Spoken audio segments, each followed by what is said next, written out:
Hey everybody, and welcome to a new feature on View from the Gutters. For the past couple of years, we've been receiving emails from a lot of small press and independent creators asking if we were interested in reviewing their comics.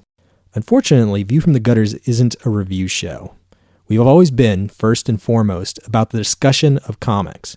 Not necessarily whether a comic is good or bad, or whether we do or do not recommend that you buy it, but rather about how the comic book made us feel as readers and what we got out of it. We tried to accommodate some of these requests on Back Matter, but that show's really gone in another direction. And while we know a lot of you love Top of the Stack, that's more of a roundup of a whole week's worth of comics.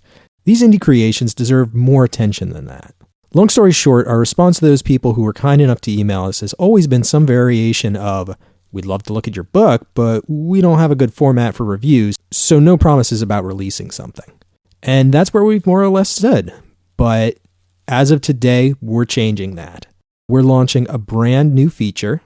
These are going to be short reviews of indie comics, each recorded by one of our hosts. And so we're calling it Singles Club. I've got a stack of a half dozen titles here that have been sent to us over the course of the last year, and I'm going to start clearing them out. And hopefully we'll have more books to review as people send them to us. So if you've got a small press, Kickstarter, webcomic, or other indie title that you'd like considered for review, shoot a copy of it to us. Send us a digital review copy or a link to review@viewfromthegutters.com.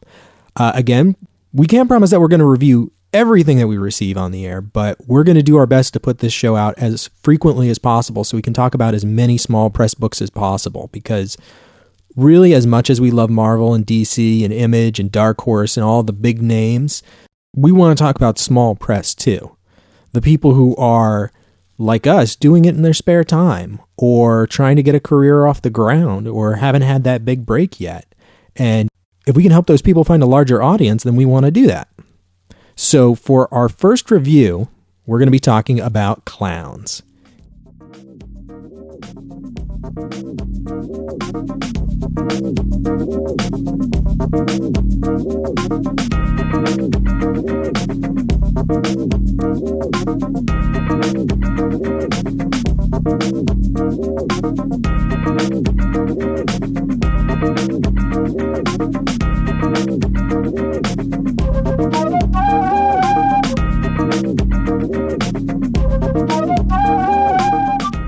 Yes, clowns. Today we're looking at Pirouette, written by Mark L. Miller with art by Carlos Granda. Note that that's Miller with an E, as opposed to the more widely known Mark Miller with an A. Pirouette is published by Black Mask Studios, which is a fairly new comics publisher, founded in 2013. According to their website, Black Mask Studios is a comics publisher and media production company that supports and advocates for subversive artists, building bridges and breaking down barriers so their work can reach new audiences. And Pirouette is definitely a little subversive and more than a little bit dark. It's about a young girl, the titular Pirouette, who's been raised as a clown in the circus, having been abandoned there as a baby, or so she's told. Her life as a clown primarily focuses around drawing the attention of the crowds so that her fellow clowns, including the man who raised her, can pick the pockets of the unsuspecting circus goers. And she dreams about running away from the circus to find her real family. I'm going to talk about the art first because I feel like talking about indie books, there are certain repeating motifs that are going to emerge in these reviews, and I want to put this one front and center. One of these motifs is the subtle, or not so subtle, jankiness of the art. Now, what do I mean by jankiness? It's a combination of elements, including the panel layout, the framing of the panels, the way in which the art conveys the action, and the degree to which the characters are, I guess you might say, well proportioned. There's a tendency in indie works, especially from people who are just starting out, to look just wrong or feel flat. And I think a lot of people are dismissive of indie books because of that.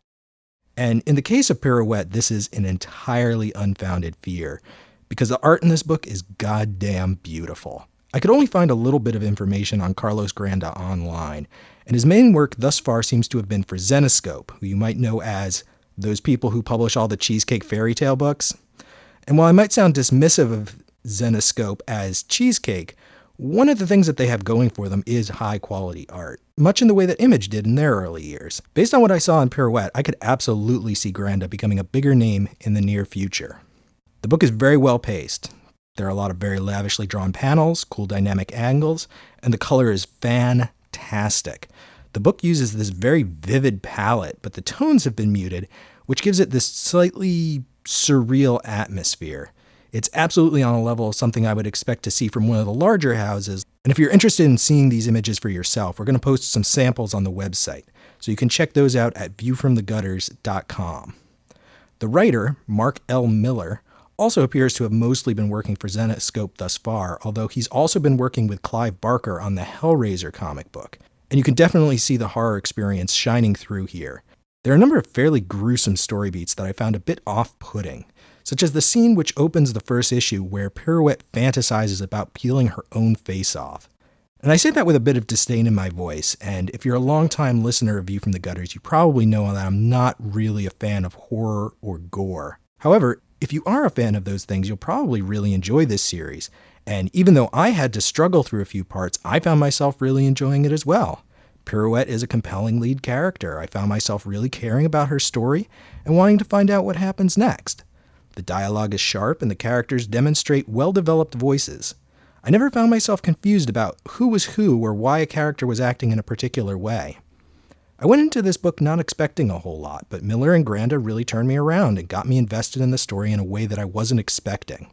So I recommend checking Pirouette out, particularly if you enjoy darker works. I'd also recommend keeping an eye on Black Mask Studios in general. They seem to be working hard to put out quality books that you wouldn't see from other studios. That's it for this week.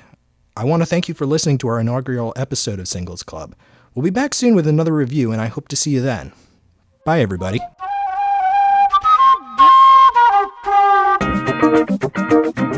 Thank you for listening to this presentation of View from the Gutters.